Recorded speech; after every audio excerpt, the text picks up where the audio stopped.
Ladies and gentlemen, manene namanenekazi endaweni zonke lapho nibukela khona siyanibingelela. Lolu uhlelo lakho oluthandayo noluhamba phambili kwezithinta abantu abathandanayo silibiza ngokuthi uStar Wami. Elami igama ngingudlala Matifane, also known as the next biggest thing in South Africa.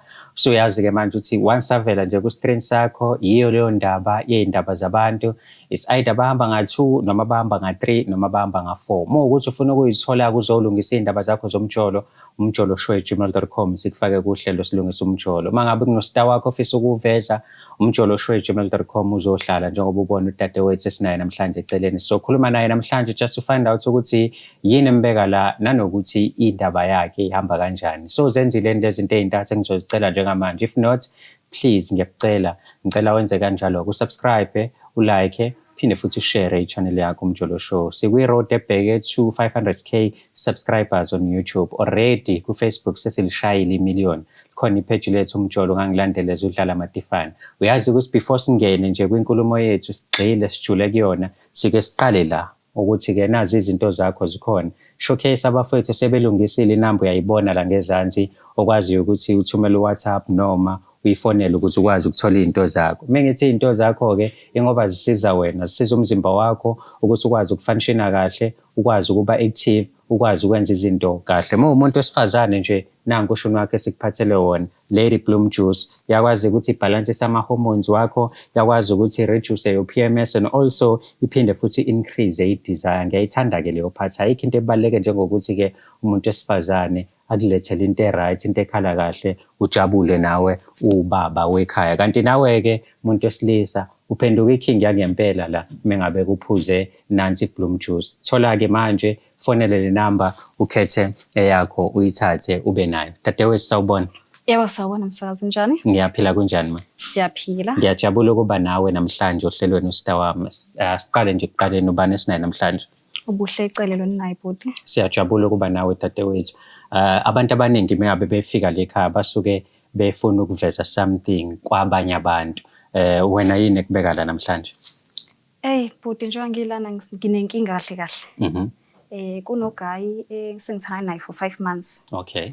So uguy bengifihlele all along ukuthi kunomuntu athanda naye. And mangabe elele ngapage ifoni yakhe elele ebusuku. Mangiscrolla ngithi ngathola umuntu wakhe azona naye. And mangilandela inkulumo yakhe ingxoxo yabo ngiyabona ukuthi sebe no 9 years labantu bethandana. Manje ngiyazibuza kanjani ukuthi angasho umuntu wakhe oneyingane for 9 years bedate afuna ukuzothatha mina ngilobole for 5 months. Okay, labantu basathandana noma kwenzakalani ngendlela obuka ngayo noma njengoba eseshele wena wakuthanda mhlawumbe sengazi ukuthi uyaphuma kulomunye umuntu noma mawubuka i-conversation uyabona ukuthi into yabo isaqhubeka namanje? Mina ngokubuka kwami ngizothi bayathandana ngoba njengoba ngisho singascrolla ifoni efuna imali ey'ngane yonke leyo nto ukuthi labantu bayathandana kahle kahle. Kodwa uguy wangifihlela all along. Manje uthi uzongilobola kanjani? Eshuma wey'ngane weminyaka ewu-9. Masethatha umuntu ka-5 months akwazi bhuti. Mhlampe uzamile ukuhlala naye phasi uguy nikhulume le ndaba noma akazi nanokuthi uyayazi le ndaba? Ungifihlele nami futhi angazi ngimveze ukuthi ngiyayazi, ngiyithulele nje ngathi angazi lutho. Omunye umuntu angayibuza ukuthi yini ndaba usabumendo, yini ndaba usabukulotsholwa? Why ungavumanga nje from the get go umfowethu ekutshela ukuthi ufuna ukukulobola? Yini la kade uyicabanga mhlawumbe ukuyivikela wena noma ubufuna ukuthola kuqala ngalomunye umuntu wa9 years ukuthi umuntu kanjani? Ngisabile nje ukuthi okay njengoba enomuntu wa9 years futhi uma weyingane kusho ukuthi nami angangidampa ukuyithola omunye umuntu ngokuhamba kwesikhathi. Noma usisilo ichitho angangithathela ngisho angiqashile ilentuzana inkabi ukuthi zingibulale, so nami ngikho safe. Ngathi ngiyayihambela nje edolobheni ngifi.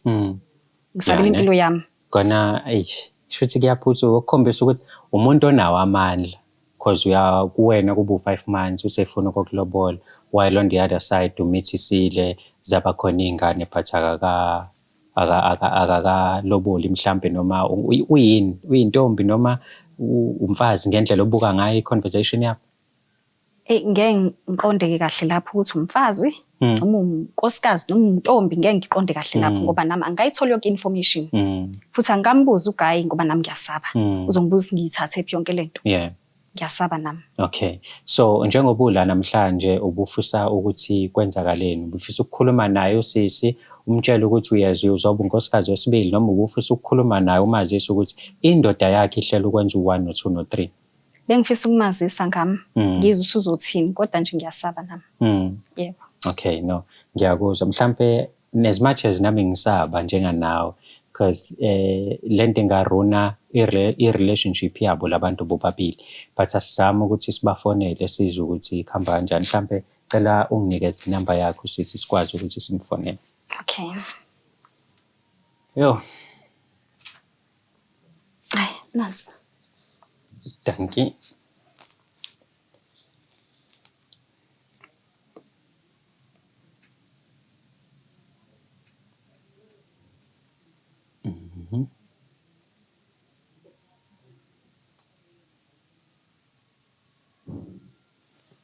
Ngiyabonga. Ngiyabonga. Cela ungifakele lama-headphones, wafakela ekhanda njengoba ngizokwenza nje nami.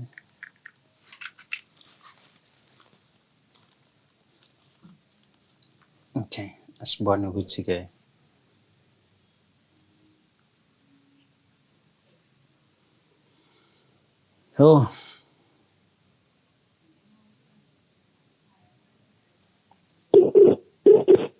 hey, kwanenkinga yenethiwekhi isaringa nje. Hello. Sawubona ma, kunjani? Ngiyaphila unjani? Ngiyaphila. Ngicela ukubuza ukuthi ngikhuluma noWendy. Yebo, yena uWendy lo okhulumayo, mina ngikhuluma noba. Ukhuluma noMatifana, ngikufanele ngikumjolo show sisi. Hayibo, ngifunani manje mina bomjolo show wena? eMatifana. Into ekuletha la sisi kunosisi enginaye la othi ufuna ukukhuluma nawe. Uyakwazi yena noma engakwazi in person but uyazazi nje izinkulumo ezinawe phakathi. Usethi ufuna ukukhuluma nawe ke abone ukuthi mhlambe abantu besifazane nizokwazi nokubonisana nilungise mhlambe lenkinga, abone ngazi ukuthi yena iza phakathi kobudlelwane bakho nobaba weingane zakho. Hayibo. Ubani lo sisi? Mhlambe kuze ngithole nje isiqiniseko sokuthi ngifonela umuntu oright ngesikhathi esiright. Uyamazi uSipho Dlamini? Yebo, uSipho baba weingane zami, baba Mnotho lo, ngiyamazi. Oh, okay. Ungathi indaba ithinta yena kubaba kaNotho impela ma. Uready ukuthi umuntu usisi ufuna ukuthini kuwena? Hayi, ngiready. Ngabe sekwenzekeni kodwa ngoba umntanami, ngiready bo. Okay, dadewethu ungakhuluma naye ukulalela. Sawubona sisi Wendy, unjani? Ngiyaphila unjani? Ngiyaphila. Ukhuluma noBuhle Cele. Yebo, kwenzakaleni? Ngizwe indaba engathi nobaba weingane zami. Hayi, alukho olutheni olubi, akalimele uright. Kuphela nje yebo sisi, indaba wangikhulula phela bese ngidideka manje. Hayi akanalutho, kuphela indaba iphansi kwami naye. Yeah. Oh. Ngikelele ntombi.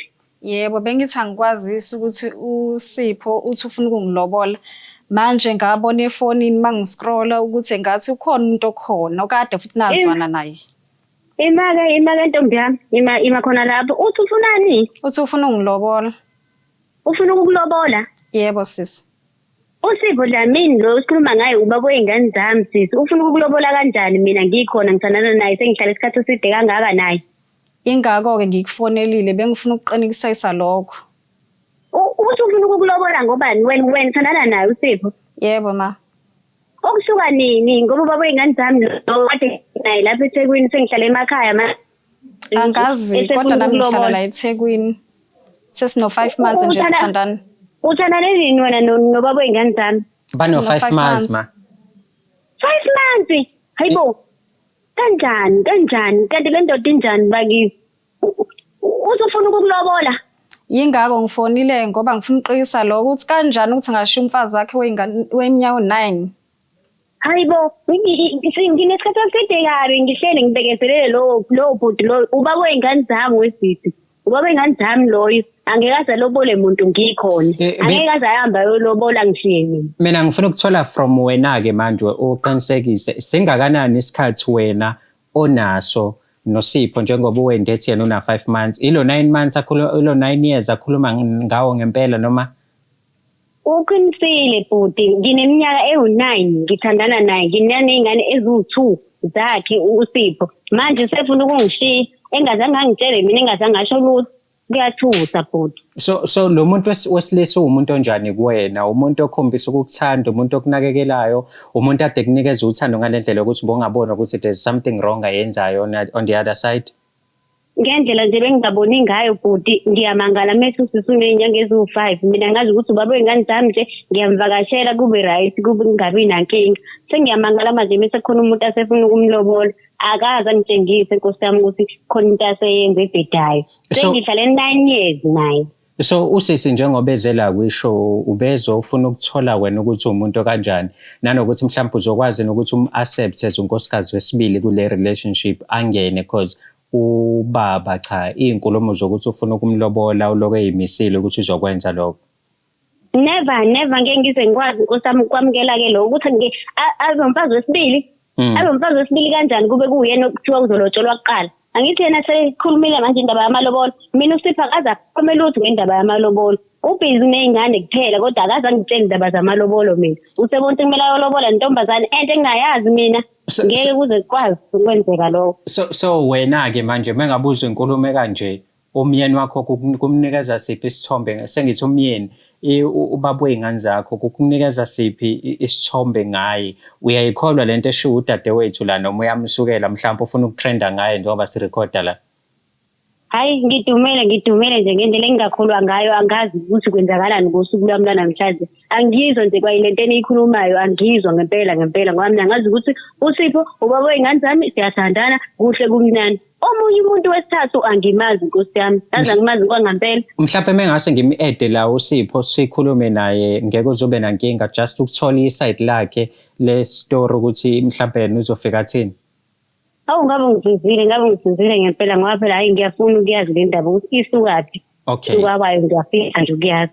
Okay, ngicela uthule kanjalo ke sisi ngizama ukuthola uSipho la ngibona ukuthi ngiyamthola yini then mekuwukuthi ngiyakwazi ukuthi ngimthole so bese siyakwazi ukuthi ke sikhulume kahle ukuthi senze njani sesikhuluma soba 3 cela ungibambele kanjalo. Okay. Yebo. Sizame la ukuthola uSipho ukuthi sizomthola yini ngoba ay ziyakhala. Okay.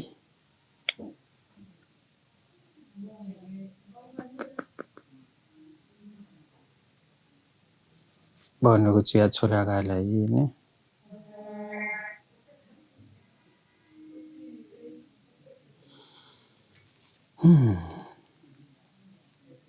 Ngicela okay iyangena.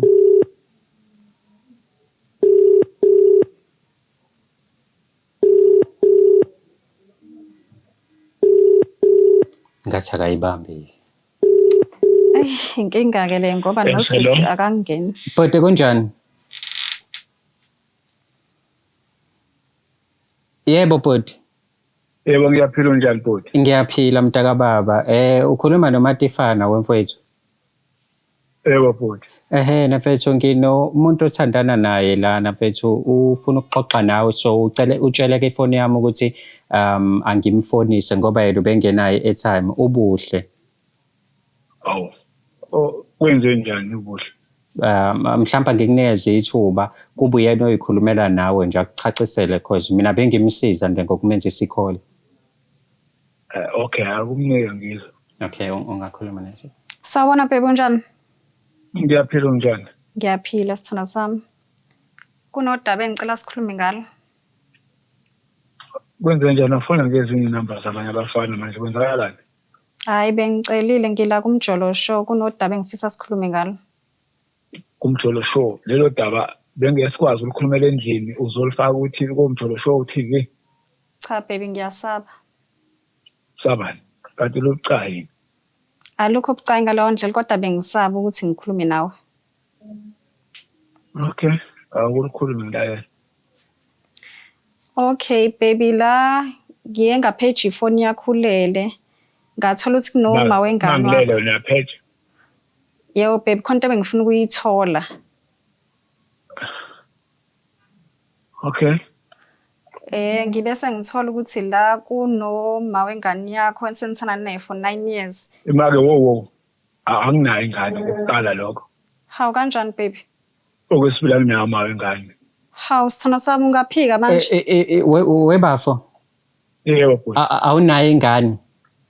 Cha anginayo ingane. Awunayo uma wengane. Hayibo, baba kaMnotho, awunayo ingane. Ngizwanda medle bami. Akuyena baba kaMnotho lokhulumayo uthi anayo ingane. Uyena impela ma uyena nje ngqo. Uthi awunayo ingane baba kaMnotho. Kanjani? Webhle. Yebo baby. Uqhamuka lo muntu okhulumayo. Uma wengane yakho nje sithando sami. Wasumphika phambi kwami. Uyangiphika. Ungiphika Angithi- kanjani baba kaMnotho mina? Angithi wena baby wena ufuna ungilobola kodwa ushiya uma wengane yakho eminyaka. Imali yini ungabuzanga kumina ukuthi yini ngilobole wena ngiye kuma wengane. Bengisabela impilo yami sithando sami lana. Ngoba phela yabona kuba ubuzile ukuthi yini ngishiya uma wengane ngilobole wena. Kanjani umphika ngizobuza ini umphika kuyimanje. Webaba kaMnotho akungitshele kahle angicaciseleke wena uyamshiya uma wengane makwenze njani? Ningangihlanyisi la yazi ngasikhona istori engasasizwe kahle ubani oshiwayo makwenze njani? Ngisho utheni? Ayengize kwena. Yeah. Uyazi into ensingakuloboli wena yini? Yini enze ngingangiloboli sengikubekezela isikhathi eside kangaka ngikuzalela izingane baba kaMnotho. Izwa Ngitshele ngitshele. ngilaqaza namhlanje. Izwa ngitshele. Wena ulihlaza. Ngihlaza Wena namhlanje. awukwazi ukukhuluma. Uqala ukubona nini lokho? Ukubona nini lokho baba kaMnotho? Ngiyakutshela manje. Angiyakutshela manje. Lalela mina Ngoba ngifuna ngikutshele uzozwa. ngani? Lalela mina ukuzozwa. Ngesikhathi. Thula phela ngikhulume. Sengithula. Ya. Wena ulihlaza. Okwesibili awungazi nokuthi ngiyini kuwena. Iwena uma ubona manje ukuthi ngifike ngilobole wena, ngiyeke umuntu engimthandayo nongithandayo. Umbuzo wami uthi baba kaMnotho ubone nini ukuthi kumele uthathe omunye umuntu mina ungakazi ungitshele? Uzolobola ufuna ukuyolobola wena ngaphandle kokuthi ukhulume nami. Ngenzeni kangaka kuwena baba kaMnotho sengikubekezelele kangaka entweni ozenzayo. Awukazi wangihlonipha. Njalo uma ngikhuluma nawe Ningi. izwake khulume mina indoda manje. Wena awunayo ingondo ukuba umfazi. Hawu. Ngeke ngikwazi ukwenza umfazi. Ukubone nini konke Ukubona lokho? nini? Ukubone kulo 5 months lo Ukubona 5 months ade ujola nayo nobuhle. Futhi mangi-off ngisekhaya ngize ngibuye ngingalalanga.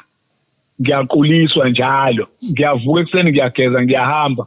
Ngibuthi ngiyaphi ngizobuya nini?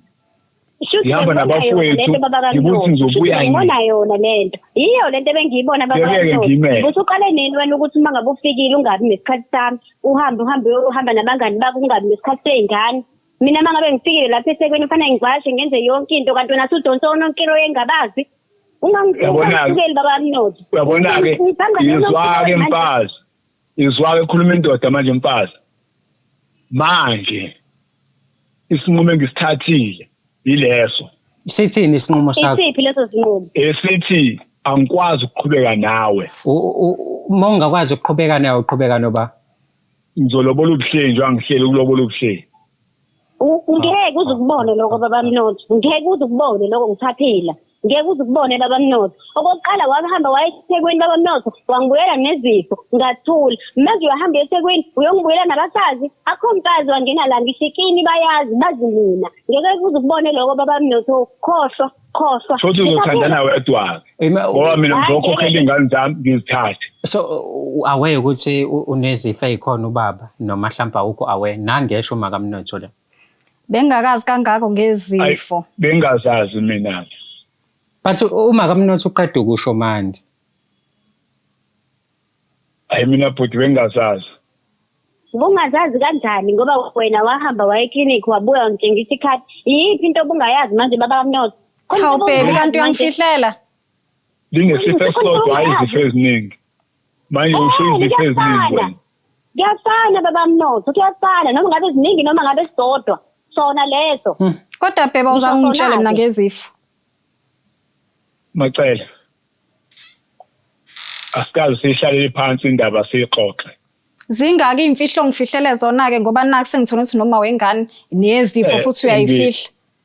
Izwake lento ingehle ngenhla bekumele ngikutshele ekuqaleni. Ngizokuthemba kanjani mina baby? manje sithandwa sami usuyitholile noma uthola ngendlela errong. Unesibindi baba Mnotho. Thula ngikhulume. Zakho manje. Uneyithanda zakho. Thula mfazi ngikhulume. Hayi. Uyamanga. Manje Macele sizoyikhuluma ngibuya ntambama emsebenzini.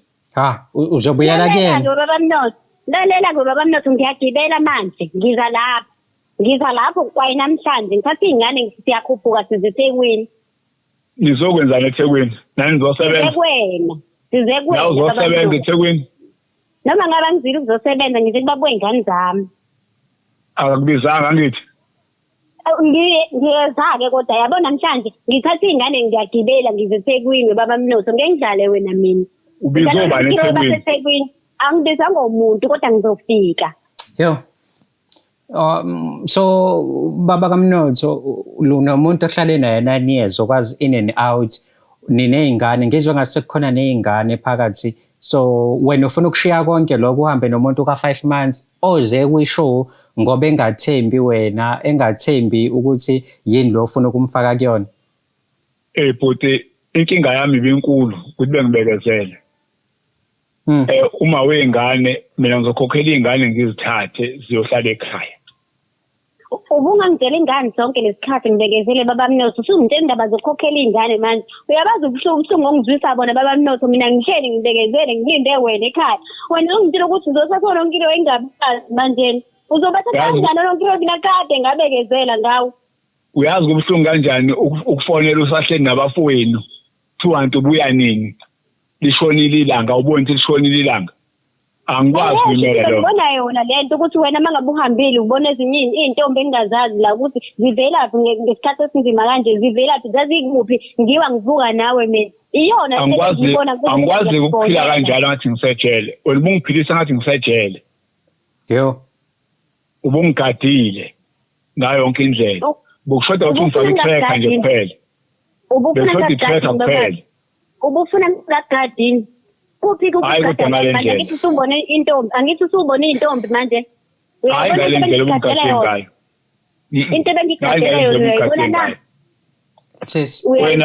bengigadele yona wena nje fa ukwazi ngizoza zilini ngizokhokhela ingane zami ngizithatha ukhona umuntu ozikhatha akekho kumfazi uzomthatha ubaba Mnotho yes akekho umfazi ozomthatha ngisakhona sengibeke ngisuka kude kabi nawe mina akekho umuntu ongahlukanisa njengekanjalo ngisuka kude kabi ngiwa ngivuka nawe akwazi ukuthi ngavele sihlukane nje kalula kanjalo kube khona umuntu omthathayo ngobani mina basuke eduzane ingane eziwu2 mina ubani sezongithatha ngino2 weingane zakho izwake wongizaliselani uma ukuthi uyabona ukuthi angena umfazi wongizaliselani pho yabona mozo lokusongela umacele yokubona wasuba kwabona usawudadethu kababa wena ke lokuthwala imali alithezeni ngenkulu asobona. Okay, angicela ukuzwa umacele uthi uthini yena ngale situation dadewethu uyezwa njengamanje kwenzakalani la kwifoni isimo sihamba kanjani